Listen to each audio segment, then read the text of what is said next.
Anime Mystery Theater presents.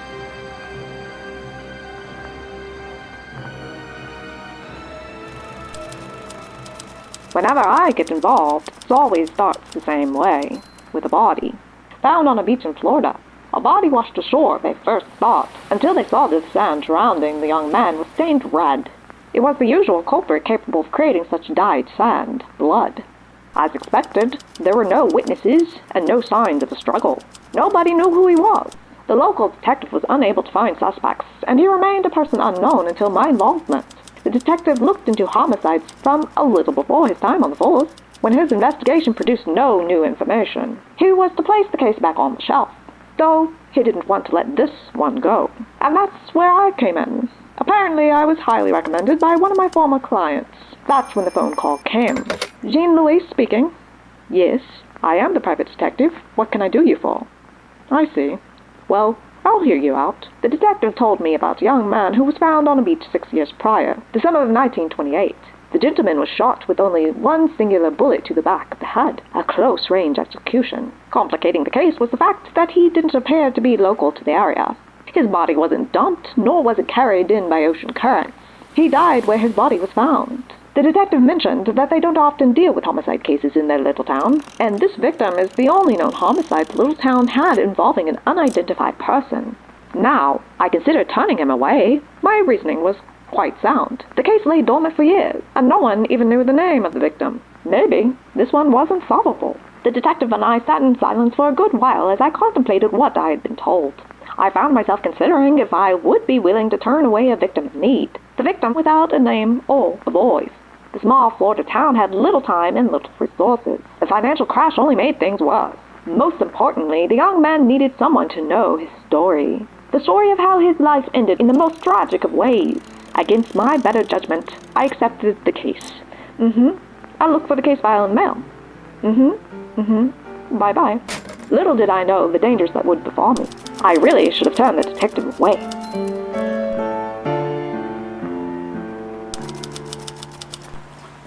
It was a heavy day of rainfall when I received the case file in the mail. I read through the case notes, and nothing seemed remarkable. From what I saw in those photographs, the body was in a pathetic state, lying down in the sand. The images showed that the poor gentleman was fully clothed, with dark trousers and a light button-down shirt.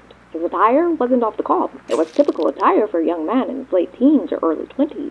Prohibition allowed for large criminal enterprises throughout the country. Considering when the man was shot and killed in the late 20s, I thought the matter could be prohibition-related.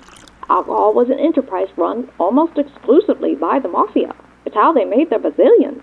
I wondered if my John Doe was somehow intertwined with the mafia. Initially, I didn't consider this thought as a real possibility, especially being in Florida, where mafia presence isn't as prevalent. Still, I had to consider all possibilities. I started my investigation in Georgia, since the detective already looked along the major routes of Florida. I inquired at various diners along the highway. I showed the dead man's picture I sketched to as many people as I could find at each diner. The owner of one of these diners thought she remembered seeing the young man, or someone quite similar, dining with the taller man, though it was several years ago, and she admitted that her memory of the pair was quite fuzzy, so this was a much of a lead. Further north on the highway, about 100 miles out of Chicago, an owner of a diner said that, when he was a waiter, he served a pair of men, one with his hands bound. He was told by the taller, fairer man that he was escorting a dangerous criminal, and to not look at the young man for too long. He assured me that the bound man looked exactly like the man I had sketched. His escort was taller, with light to medium brown hair. One of those city slickers, the owner added. He assumed there were some legal dealings to which the bound man needed to answer. Further, he mentioned that he kept a watchful eye on the pair until they left the diner, got in the car, and headed southward along the highway. I asked myself if that meant our victim was a criminal of some kind. Maybe the man our victim was with was a bounty hunter. However, having visited so many different policing outfits up until that point, I discovered that there was no bounty for anyone in the area during 1928. No one involved in the legal system had set eyes on the pair. This allowed me to deduce that this wasn't a legal matter at all. It was most likely a foul of the law. With what little information I had to go on, that the men appeared to be from a city, I made my way to Chicago. First, I went to the local authorities. They didn't know my John Doe, but they mentioned a major event that took place a few years ago, around the same time our John Doe was found in Florida. The authorities out of Chicago believed that it was possible that this case involved the mob, since the manner of execution the young man faced was very similar to mob-style executions.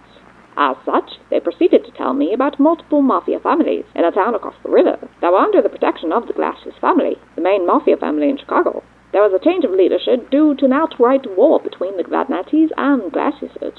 Multiple deaths occurred. The deadly brawl took place in the small city of Lawless and wiped the Vanetti family off the map. As you can probably tell, the Vanetti family was based out of Lawless.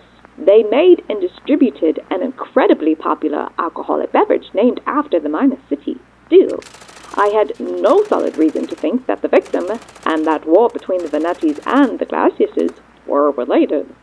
I had learned very little from officials in Chicago, with the exception that the alcoholic beverage, Lawless Heaven, was very well liked by higher-ups in the Glacius family of Chicago. I spoke with the Chicago press, who mentioned that an officer of the Prohibition Bureau, Chicago branch, was sent over to Lawless, but promptly returned, and then quit the bureau altogether. They reported that Officer Delphi may have been threatened by the mob. Nevertheless, they didn't have any clues pertaining to the young man, so I decided that, if Chicago held any answers, she was determined to keep her lips sealed. As a long shot, I decided to head to Lawless, but not before reaching out to an old contact of mine who lives in Chicago. They said if I was going to find any answers in Lawless, I needed to seek out the information broker by the name of Cerotto. At that, I took the ferry to Lawless. Once I arrived, I first visited the Lawless newspaper company. After hearing about the incident involving the local mafia, I figured that the press would be a good resource regarding important players and information. If a John Doe was involved with the mafia outfit, perhaps the press could offer some clues. I searched the archives for hours, and then there he was, looking right at me as he stood near the head of the Vanetti family, Nero Vanetti. I couldn't believe my eyes. He looked morose, and I wondered if he somehow knew what fate had in store for him. No name accompanied the picture, but at least I had a place to start. I copied the image and set off to ask after the information broker, Cerotto. Now, after asking a bit in the little city of Lawless, I was finally pointed in the right direction. I located Cerotto at the grocery store he owns and operates in Lawless. Initially, he told me he was no longer a broker of information, and that I needed to go elsewhere, especially now since he was happily married with 2 children. When I showed him the picture of the young man I was inquiring about, he froze and stared at the image. Finally, he asked me how I knew the man in the photograph. I explained to him that I never made his acquaintance. I was here to find out who he was, and how he ended up dead on a beach in Florida. At this news, Cerotto looked neither shocked nor sad. He said absent-mindedly that, while he always wondered what became of Avilio, he wasn't surprised. Avilio? I finally had a first name. Avilio Bruno, Cerotto offered, but then immediately stated that Avilio Bruno wasn't even his real name. He was using that as an alias. He then escorted me to his home next to the store, where he could give me the lowdown about Avilio and the whole messy affair. We sat in his living room. I listened to the grandfather clock tick away, and after a moment he sighed and asked where he should begin. Now I suggested, why not begin with when you first met Avilio Bruno? He first met Avilio at his friend Cortio's apartment. Cerotto was trying to convince Cortio to sell his moonshine to the Orca mob family, but Cortio refused, saying he didn't like dealing with the mob. Cerotto went on to tell me that his brother started destroying Cortio's equipment as a form of intimidation to convince him to sell his alcohol to the Orcas. That's when Avilio stepped in out of nowhere. Avilio hit Cortio's brother over the head with a large wrench, knocking him out cold. According to Cerotto, Cortio and Avilio were friends since they were children. When Cortio first addressed Avilio, he called him by his real name, Angelo. Avilio had been gone for 7 years, and had just returned to Lawless. He added that Avilio must have convinced Cortio to break his stance against selling moonshine to the family, since shortly after they reunited, they were already taking Cortio's wares to the Vanetti family. This abrupt positional change greatly confused Cerotto. Cerotto then told me that a dangerous fight broke out at one of the speakeasies Avilio and Cortio visited while they were attempting to sell their alcohol. While the dispute had nothing to do with Cortio or Avilio, they were caught in the middle between the Vanetti family and the Orca family. During the Prohibition era, these families were major players in the selling of bootleg alcohol. At this time, Fango was new to the Orca family and violently interrupted Cortio's and Avilio's cells, demanding to speak with Nero Venetti. I was told that, if it wasn't for Cortio's quick thinking, Fango would have killed everyone in that speakeasy then and there. They all escaped with their lives that day, including Nero Venetti. Cerotto paused and retracted his last statement by telling me that almost everyone escaped with their lives. Vano Clemente, close confidant to Nero, lost his good friend and driver, Tronco, when he was murdered by one of Fango's men, Serpenti, right in front of his very eyes. This set Vano down a path of revenge, a path that Avilio was able to take advantage of since Cortio's alcohol opened the door for Avilio to infiltrate the Venati family. I asked Cerotto what he meant by this. Was Avilio working with authorities on behalf of the Prohibition Bureau? Cerotto stated that Avilio was a lone actor, working for no one but himself. Avilio asked to join the family, and was told by Vano that he could join if he assassinated Fango. Cerotto mentioned that Vano paid him to distract Serpenti, so that Avilio could perform the hit. However, the assassination attempt failed, but Vano and Avilio were able to capture Serpenti in the process. They took him to the site where Tronco was buried, and assassinated him in front of Tronco's grave. Somehow Vano ended up dead. Avilio claimed that Serpenti and Vano exchanged fire, and that they both killed each other in the process. Interestingly, Cerotto believed that Avilio, not Serpenti, killed Vano. I asked why he believed this, and Cerotto explained to me that Avilio was seeking revenge against the Benedettanis for having killed his whole family when he was just a child. His father, Angelo Lagusa, mother, and little brother were murdered at the hands of the Benedettasi family. Avilio possibly witnessed the whole thing. Cerotto accused Avilio of having killed Vano because Vano was one of the people who killed Avilio's family. Cerotto continued. Venetis were supposed to respect the non-aggression pact with the Orcas brokered by the Glaciuses of Chicago. Since Vano killed one of Orca's men and went after Fango, and Vano was one of Nero Venetti's closest confidants, Vincent Venetti and his youngest son, Frate, encouraged his eldest son, Nero, to leave the city for a while, since this incident would likely break the agreement between the Orcas and the Venettis. Essentially, they were trying to avoid getting on the wrong side of the Glaciuses. Cerotto added that this wouldn't end up mattering one way or the other, considering how things ended. I must have given Cerotto a curious look, as he abruptly assured me that he would tell me how things ended in due time. Returning back to the series of events, Avilio volunteered to accompany Nero, and so the two left for the countryside until the coast was supposedly cleared. Cerotto didn't remember how long they were gone, but said they returned when the Orcas attempted to also take out Fango, due to his defiant behavior. He was causing more trouble for the Orca family than they were willing to tolerate, but their attempt to kill Fango also failed. When Avilio and Nero returned to Lawless, they went straight to the Nero Venetti brewery that was built in an abandoned mine. I asked Cerotto if this is where Lawless Heaven was brewed.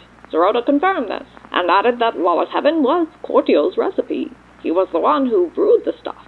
Cerotto was angry at this, since Cortio was working for the Mafia in order to aid his friend Avilio. Cerotto repeatedly mentioned that Cortio never wanted to get involved. After Nero's camp visited the brewery, they went to the Venetti mansion. However, Nero was tricked by his younger brother Frate, who attempted to kill Nero at the behest of the Glaciuses. The argument was that Nero, or Nero's man, violated the non-aggression pact when Vano attempted to kill one of Orca's men. Frate had hired triggermen to kill Nero and his close confidant who accompanied him. He escaped with his life, but one of his men, Volpe, was critically injured. Volpe wouldn't have made it through the night if it weren't for Avilio and Cortio moving on their own to negotiate a truce with Fango, of all people.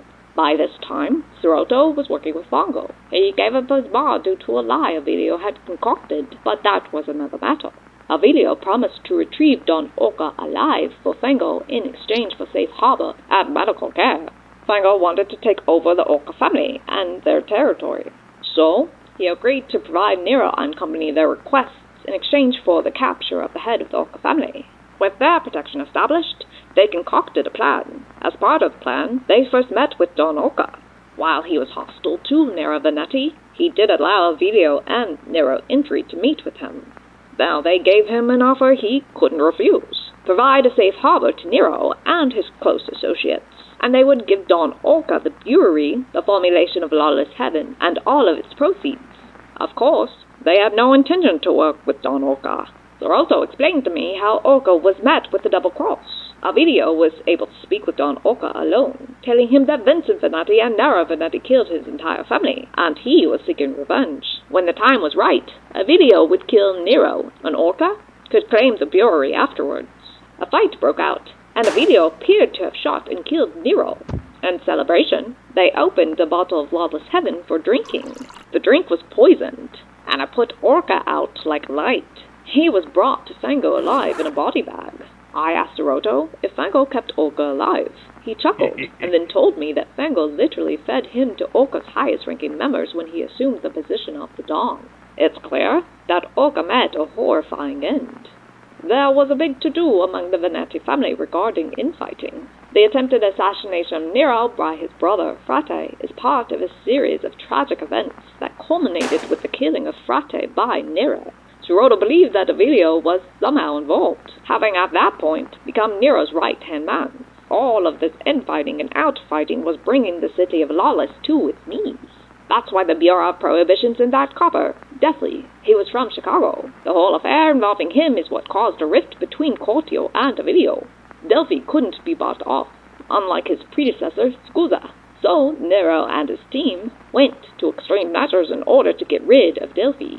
Avilio moved to threaten the life of Delphi's family. They went through with it too, and their actions of blowing up the car Delphi's wife and daughter were set to ride in is what caused Delphi to go back to Chicago.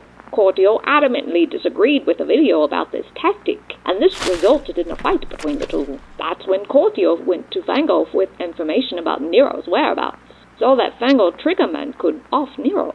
Cerotto explained that Cortio betraying Nero and Avilio was in hopes that killing Nero would stop Avilio from continuing his association with the family. An assassination attempt on Nero was made, but failed. This prompted a shakedown within the Veneti racket, to find the person who prompted this attempt on Nero's life. Apparently, someone from the Fango family ratted out Cortio, maybe as a response to Cortio killing Fango. That comment made me stop and ask what prompted Cortio to do this. The murder of Fango was prompted when Fango told Cortio that he didn't have a use for him anymore. His formula was the talk of the town, and everyone wanted a hand on it. Fango had, with the help of his brewers, reverse-engineered Cortio's moonshine formula. Fango threatened to tell Nero that Cortio was the one who came to him with information about Nero, so it was to save his own neck. Upon Don Fango's death, the Veneti family ended up absorbing the Fango family into their own ranks. Since the Veneti family now suspected him of disclosing Nero's whereabouts to Don Fango, Cortio was caught and held hostage by the Veneti family. But he somehow escaped. Maybe Avilio was involved. Maybe he escaped on his own. One thing is true. He escaped his captors. All of this happened around the same time of the grand finale, Cerotto mentioned in air quotes. I looked at him inquisitively. Having read my mind, he responded telling me that he was getting to it, and he assured me that what he has to say is all quite relevant to the matter at hand. He then continued. Nero requested that Avilio visit the Glass's family in Chicago to prepare for the grand opening of Don Veneti's pet project, a large opera hall called the Playhouse. Avilio took the ferry, and was gone for quite some time. Cerotto believed that his extended absence was due to the possibility that Avilio was smuggling Cortio out of town, setting him up somewhere remote. After meeting with the Glasses in Chicago, Avilio returned to Lawless. He reported that they were very pleased with Lawless Heaven, the gift Avilio brought to them courtesy of the Veneti family. Though in his absence, the Venetis did some digging. Avilio was found out to have potentially aided and abetted the traitor, Cortio. He was therefore slated to be killed by the Venetis until Cortio reappeared, interrupting the execution. He swore that Avilio had not helped him, but Nero remained skeptical. He would only be convinced of Avilio's innocence if Avilio killed his best friend. Cerotto stopped to angrily state that Avilio was a coward.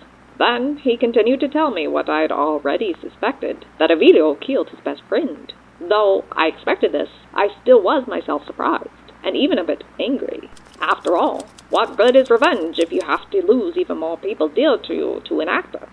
Utterly ridiculous. Cerotto interrupted my thoughts to tell me how the grand finale began. Apparently, it all started when Don Glacius and his nephew, Sturga, showed up in Lawless for the opening of the Playhouse Opera Theater. Cerotto mentioned that, between him and me, he believed that there was a conspiracy to topple both the Venetis and the Glaciuses. He was convinced that Strega and Avilio must have been in cahoots with one another, working together to topple both mafia regimes. Strega Glacius wanted Don Glacius out of the way so that he could assume power, and Avilio wanted Don Venetti dead as part of his plot for revenge. Once in the theater, Don Glacius, Don Venetti, and Nero Venetti shared a private booth. Everything was going well. The Glacius' armed guards were stationed in nearly every corner of the theater hall. However, this negotiated peace was broken when a loyal guard of the Venettis was stabbed by Glacius' men who worked with Strega Glacius. The Venetti guard survived the initial attack, and even killed the men who attacked him. That was until Avilio swooped in and struck the final blow, and he was caught doing so too by Nero's men. They captured him, and eventually settled on contacting Nero about the whole sordid affair. However, Avilio escaped before Nero arrived. Cerotto believed that Gonzo Alari, the highest-ranking member in the Venetti family, next to Nero, killed a close confidant of Nero's who was guarding Avilio, allowing Avilio to escape. This comment surprised me, but he went on. In a surprise move, once Avilio reached the booth Vincent Venetti and Don Glacius shared, he promptly executed Don Glacius, leaving Vincent Venetti to die at the hands of the Glacius family. His execution prompted an all-out war between the Venettis and Glaciuses, though the Glaciuses were more numerous and more heavily armed. This allowed them to summarily kill all of the senior-ranking members of the Venetti family. There was an outright slaughter. The only people associated with the Venettis who made it out alive were Avilio and Nero. Initially, Avilio was held in custody by Strega Glacius. He appreciated that Avilio had made him the Don of Glacius' family, so much so that he was being treated as a guest of honor. That all stopped when Nero was able to find his location and snatch Avilio from the protection of Strega Glacius. After this, he made his way to Cerotto's car, who at the time worked as a driver, among other things. Once there, Nero placed Avilio into Cerotto's car. Cerotto, Avilio, and Nero drove out of town together. Cerotto mentioned that his car was stolen by Nero when he stopped to get canned foods for eating. That was the last time he knew of Avilio until I showed up. I asked Cerotto if he thought Nero Venetti shot and killed Avilio Bruno. He replied, if Avilio was shot dead, he didn't see a way in which Nero wasn't involved. He added that, if Nero was the killer, he was well within his right. Cerotto then started to cry. Avilio took everything from people who had nothing to do with him or his vendetta. Shouting through tears, Cerotto added he was friends with Cortio too, and Avilio took his friend away. As he cried, I heard him say that Cortio had dreams. He wanted to go to college and have a big family one day. All Cortio wanted to do was support the person he considered to be a brother, and he offered his very life in order to aid Avilio. Cerotto then went on to mention how Avilio was responsible for his only piece of property of the time, his car, being stolen from him. How Avilio forced Cerotto to relinquish his bar when he lied about who killed Vano, saying that it made Cerotto look as if he was involved in Vano's death when Cerotto sold Serpenti's body to the Prohibition officer Scusa. Admittedly, this seemed to have nothing to do with anything. He went on to add that Lawless itself is still recovering from all the death and mayhem Avilio wrought on the little city. All was stolen in the name of vengeance, and in return, Avilio got a bullet to the head. Cerotto wiped the tears from his eyes, and reiterated how Avilio deserved his fate. Cerotto appeared credible, but I still noted that, for the time being, he was the last known person to see Angelo Lagusa alive, and was clearly hostile toward the young murder victim. I then thanked Cerotto for his time, and made my leave. I started to make my way out of Lawless, and back to my hotel in Chicago, but before I reached the ferry, a gentleman drove alongside me as I walked. The man rolled down his window and asked me to show him my buzzer, but I told him I'm not law enforcement, so I don't have a badge. He introduced himself as Nero Venetti, and then asked me to accompany him to a nearby diner. We sat in the booth closest to the door. I ordered coffee, and the man I accompanied ordered a steak. He offered me a cigarette, but I declined. He shrugged, lit it on fire, and took a long inhale of the smoke. Then, addressing me as Miss Flatfoot, asked me if he was under suspicion. I told him I didn't see how he couldn't be. At that he nodded. He asked me, if I weren't law enforcement or the newsies, why I was asking after him and Avilio. I explained that I was a private investigator hired by a detective out of Florida who was investigating the death of Angelo Lagusa. Cutting to the chase, I asked Nero Venetti if he was the reason why Angelo Lagusa ended up dead on the beach in Florida. He shook his head. stating that Angelo Lagusa was the reason Angelo Lagusa was in Florida in such a sorry state. Nero Venetti considered Avilio a close friend and confidant. He said he was blindsided by Avilio, and only found out about his true intentions after everything fell apart and the bullets were already flying. Nero mentioned that Avilio ruined his life. I asked him if that's why he killed Avilio, to which he smiled and reminded me that he was of the belief that Avilio Bruno killed himself. I asked Nero Venetti how Angelo Lagusa knew to come after him and his associates specifically, as I supposed anyone from the Venetti family could have been involved in the death of Tested Lagusa, his wife, and his youngest son. He explained to me that Avilio received a letter from his goduncle, Gonzo Alari, listing the people supposedly involved in the killings. Vincent, Don Venetti, Nero Venetti, Gonzo Alari, and Bena Clemente. He explained to me that, during the time of the Lagusa family killings, he was still a young man of 16 and didn't kill anyone. Then he fell silent and finished his sqeeek. Sensing that I would receive no more information from Nero Venetti, I stood up to leave. He then inquired as to what I planned on doing, especially since, as he told it, Nero Venetti died years ago. I told him once I wrap up my investigation, I would give the detective my findings. What that would mean beyond that, I couldn't say. And then I left Adana. Nero Venetti rushed after me to heavily encourage me to return home. Simply, I nodded in reply, and made my way back to the hotel, which is where I am now as I type and record my case notes. I can't help but think that this case was one of the most tragic cases on which I've worked. Angelo Lagusa's family was ripped away from him at such a young age, and he was willing to eliminate his only remaining family and friend in the form of Cortio, just to make his revenge fantasy a reality. I share in Cerotto's detestment of such actions. Despite the threat, Nero Venetti, or the man formerly known as Nero Venetti, is a man in his 30s, who has lost his close friends and family due to Angelo Lagusa. The hurt and anger he felt was palpable. I can't even verify the claim that Venetti's had anything to do with the death of the Lagusa family, as nearly all of those involved are now deceased, the exception being Nero himself. To be clear, Nero isn't a good guy, but I can understand his hurt and anger at someone who befriended him for the sole purpose of destroying him. I wonder if Angelo ever had reservations or remorse for the people who stood in the way or got caught up in his revenge. No one's life seemed to matter to Angelo. Not his friend's life, not even his own life. This whole story just left me sitting in sadness with no reprieve. This case is a clear reminder of how violence begets violence. Who, then, is to blame? Angelo Lagusa, not fully an adult, died too young. He never got to fall in love. He probably never loved anyone, as his life was fueled by hatred and anger. If Cerotto is to be believed, Mr. Lagusa willingly sacrificed his own life, but also sacrificed the lives of others, for his hatred. Childhood shock at such a magnitude stripped humanity away from Angelo Lagusa. He didn't know how to cope with such a loss, and there was no one there to guide him, so it festered into pure hatred. The only thing left at the doorstep of Lawless was vengeance. Perhaps this case is a microcosm of the world in which we live. Most people who are members of the criminal underworld live on the edges of society, many of whom, especially children, are not in that space voluntarily. Tested Lagusa was involved in the mafia, and Angelo Lagusa was involved automatically by association. When criminals commit crimes against each other, they are unable to turn to the legal system for any semblance of justice, as they are considered throwaways, lacking the status of the quote-unquote perfect victim. This stance allows for vigilantism to exist. Angelo Lagusa was a victim to the very end, and there's no way to escape this fact. The sad truth here is that the options for him to overcome his early life shock were minimal, if not altogether non-existent. The world I find myself in refuses to understand crime, and refuses to view criminals as people, many of whom are victims themselves. We are under the belief that people are born bad, but fail to understand how deprivation and shock impact human development. Having experienced extreme early life shock, and lacking a stable support system, it feels as if how Angelo Lagusa reacted was nearly inevitable. What about Nero Venetti? Well, that's quite simple. I believe he's directly responsible for the death of Mr. Lagusa.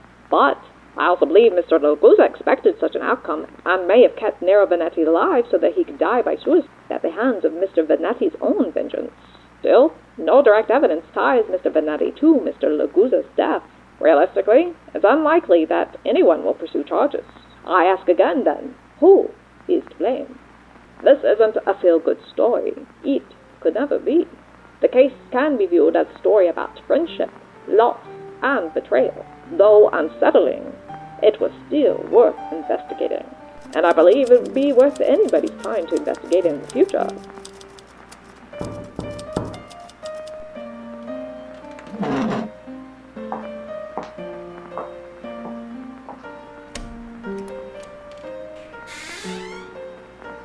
What are you doing here?